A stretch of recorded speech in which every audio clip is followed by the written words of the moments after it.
SIR এর চূড়ান্ত তালিকা প্রকাশ হয়ে যাওয়ার পরও ঝুলে রয়েছে ৬০ লক্ষের বেশি ভোটারের ভাগ্য। এখনও নিষ্পত্তি বাকি রয়েছে। এর মধ্যে সোমবার পর্যন্ত নিষ্পত্তি হয়েছে ৩ লক্ষ ভোটারের কেস। সূত্রের খবর, এর মধ্যে প্রায় ৭৫% ভোটারের নামই থাকবে চূড়ান্ত তালিকায়। নিষ্পত্তির কাজ করছেন ২৫০'র বেশি জেলা বিচারক। আর এই পরিস্থিতিতে এবার জ্ঞানেশ কুমারকে চিঠি দিলেন অধীর চৌধুরী। চিঠিতে তিনি লিখেছেন, বিধানসভা ভোটের দিন ঘোষণার আগে সমস্ত কিছু মিটিয়ে চূড়ান্ত তালিকা প্রকাশ করা নিশ্চিত করুক নির্বাচন কমিশন। না হলে এটা নিশ্চিত করা হোক যে কোনো বৈধ ভোটারের নাম বাদ যাবে না এবং বিবেচনাধীন ভোটারদের তথ্য যাচাই শেষ হওয়ার পরই ভোটের দিনক্ষণ ঘোষণা করা হোক। ভোটারের জন্য পুরো রাজ্যের ভোট আটকে থাকবে এ হতে পারে না।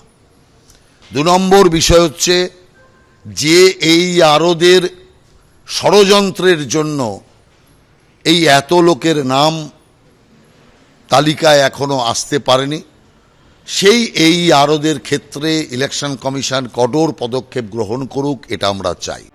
এই চাপানুতনের মধ্যেই এসআইআর এর চূড়ান্ত তালিকায় নাম না থাকায় আতঙ্কে জলপাইগুড়িতে এক বৃদ্ধ আত্মহত্যা করেছেন বলে দাবি করল তার পরিবার। জলপাইগুড়ি পুরসভার ১০ নম্বর ওয়ার্ডের বাসিন্দা গৌরাঙ্গ দে। এসআইআর এর চূড়ান্ত তালিকায় তার নামের পাশে লেখা রয়েছে ডিলিটেড।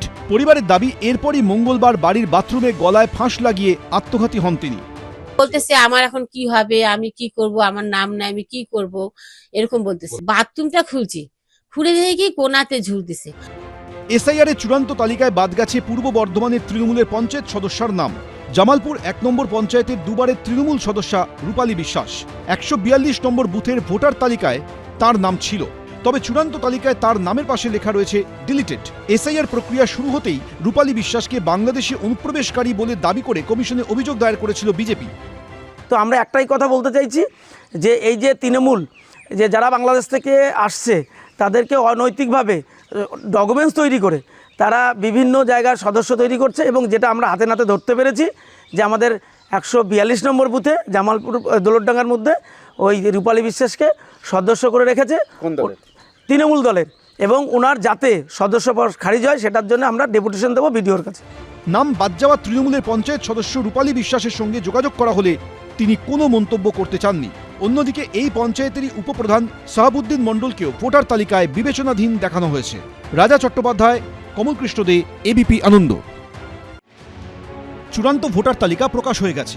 রাজ্যে জোর কদমে চলছে ভোটের প্রস্তুতি। সূত্রে খবর, ১৫ অথবা ১৬ই মার্চ ভোটের নির্ঘণ্ট ঘোষণা হতে পারে। নজিরবিহীনভাবে তার অনেক আগেই রাজ্যে চলে এসেছে কেন্দ্রীয় বাহিনী। প্রথম দফায় ২৪০ কোম্পানি বাহিনী এসেছে পশ্চিমবঙ্গে। জেলায় জেলায় চলছে রুট মার্চ। এরই মধ্যে এবার কেন্দ্রীয় বাহিনীর জওয়ানদেরকে কড়া নির্দেশিকা দেওয়া হলো নির্বাচন কমিশনের তরফে। কেন্দ্রীয় বাহিনী যেন কারো আতিথেয়তা না নেয়, তাদের নিয়ে কোনো অভিযোগ বরদাস্ত করা হবে না, স্পষ্ট করে জানিয়ে দিল কমিশন। একই সঙ্গে এবার বুথে বুথে নজরদারি আরও করা হচ্ছে কমিশনের তরফে। প্রতিটি বুথের ভিতরে তো বটেই, বুথের বাইরেও সিসি ক্যামেরা বসানোর নির্দেশ দেওয়া হয়েছে। কেন্দ্রীয় বাহিনীর জওয়ানদের বডি ক্যামেরা দেওয়ার কথাও আগে জানানো হয়েছিল। সেন্ট্রাল ফোর্সে দেখো এমনি সেন্ট্রাল ফোর্স এসছে ল অর্ডার এখন অ্যাসিস্ট করার জন্য, প্লাস আছে ইলেকশন জন্য। ওরা এরিয়া যাবে, চিনবে, পেট্রোলিং করবে। হ্যাঁ, ওদের গাড়ির মধ্যে জিপিএস থাকবে, ও তারপরে সেন্ট্রাল অবজার্ভার বলেছেন বডি ক্যাম থাকবে। তো এটা যেটা আছে এদের ভালোই, কোথায় কি ঘুরছেন না ঘুরছেন রোজ সব আমাদের কাছে ফিডব্যাক থাকবে। বুথের ভিতরে হোক বা বাইরে, গন্ডগোল দেখা মাত্র ব্যবস্থা নেবে নির্বাচন কমিশন। এছাড়াও বুথের বাইরে থেকে পর্যবেক্ষণের দায়িত্বে থাকবেন মাইক্রো অবজারভাররা। গতবার তো ৯৫০ কোম্পানি কেন্দ্রীয় বাহিনী এনেছিল। দিনের শেষে ভোট তো বাহিনী দেবে না, ভোট দেবে বাংলার মানুষ। বাংলার মানুষ ভোট দিয়েছে বলেই বারংবার বিজেপি প্রত্যাখ্যাত হয়েছে। আর বলতে হচ্ছে কেন যে কেন্দ্রীয় বাহিনী যাতে কারোর আতিথেয়তা গ্রহণ না করে? তার মানে কি কেন্দ্রীয় বাহিনীর ওপর সংশয় প্রকাশ করছে যে কেন্দ্রীয় বাহিনী এসে এখানে আতিথেয়তা গ্রহণ করে কেন্দ্রীয় বাহিনী ম্যানিপুলেট হয়ে যায়? তাহলে তো ভয়ঙ্কর। তাহলে তো অবিলম্বে সবার আগে স্বরাষ্ট্রমন্ত্রী অমিত শাহকে পদত্যাগ করতে বলা উচিত। ভারতবর্ষের অন্যান্য রাজ্যে তথাকথিত জঙ্গল রাজত্ব হিসেবে যাদেরকে চিহ্নিত করা হতো, সেখানেও রাজনীতি যখন হিংসা মুক্ত হয়েছে, রক্তমুক্ত হয়েছে, তখন পশ্চিমবঙ্গের রাজনীতি এর থেকে বাইরে আসতে পারেনি। ফলে স্বাভাবিকভাবেই নির্বাচন কমিশনের এই সিদ্ধান্তগুলো স্বাগত জানানো শুধু নয়, এটাকে কার্যকরী করতে হবে। নির্বাচন কমিশনের নজরে থাকছেন ইআরও, এইআরওরাও। চূড়ান্ত ভোটার তালিকা প্রকাশের পর ৬০ লক্ষ ভোটারের নিষ্পত্তি না হওয়া নিয়ে উঠছে প্রশ্ন। সূত্রে খবর, এবার কেস টু কেস তুলে নির্বাচন কমিশনের রিপোর্ট পাঠানো হয়েছে সিও দপ্তরের তরফে। একাধিক অসঙ্গতির কথা তুলে ধরা হয়েছে সেই রিপোর্টে। যেমন তুলে ধরা হয়েছে জনৈক রহমান নামে এক ভোটারের নাম, যার ক্ষেত্রে দেখা যাচ্ছে 7 প্রজন্ম ধরে একই ঠিকানায় বাস করছে তার পরিবার, একই বুথে ভোটও দিচ্ছে, অথচ তার নাম বিবেচনাধীন হিসেবে দেখানো হয়েছে। দেখা গেছে তিনি শুনানিতে হাজিরা দিয়ে নথি দিলেও তা আপলোডই করা হয়নি। এই পরিস্থিতিতে পর্যবেক্ষকদের তরফে প্রশ্ন তোলা হয়েছে, কেন ইআরও এইআরওদের বিরুদ্ধে ব্যবস্থা নেওয়া হবে না? ইআরও এইআরওদের ভূমিকার পাশাপাশি রাজ্যে বুথ প্রস্তুতি নিয়েও অসন্তুষ্ট নির্বাচন কমিশন। কোনো বুথে নেই জলের ব্যবস্থা, আবার কোনো বুথে নেই বিদ্যুৎ সংযোগ। ভোটারদের ডেকে আনা হয়নি হিয়ারিংয়ের জন্য, ইচ্ছাকৃতভাবে মৃত ভোটারকে জীবিত করে রেখেছে।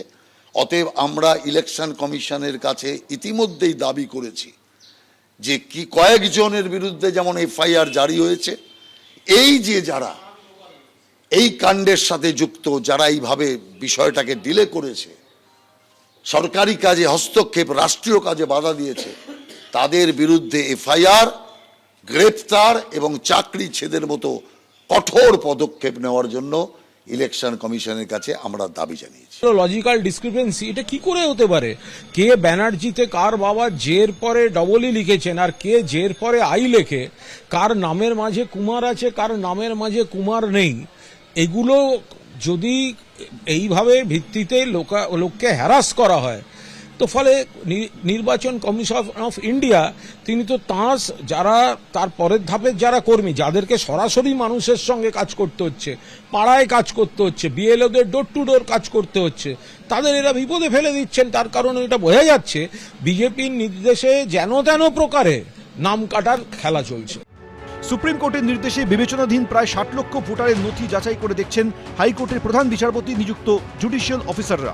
নির্বাচন কমিশন সূত্রে খবর, রবিবার রাত পর্যন্ত 3.5 লক্ষ নথি যাচাইয়ের কাজ শেষ হয়েছে। যাচাই হওয়া আবেদনের মধ্যে 75% নামই থাকছে বলে খবর কমিশন সূত্রে। বাকি আবেদনের দ্রুত নিষ্পত্তি করতে ঝাড়খণ্ড থেকে 100 জন এবং ওড়িশা থেকে 100 জন করে মোট 200 জন জুডিশিয়াল অফিসার আসছেন পশ্চিমবঙ্গে। শুক্রবার তাদের রাজ্যে আসার কথা। রুমা পাল, উজ্জ্বল মুখোপাধ্যায়, অনির্বাণ বিশ্বাস, এবিপি আনন্দ। এবিপি আনন্দ, এগিয়ে থাকে, এগিয়ে রাখে।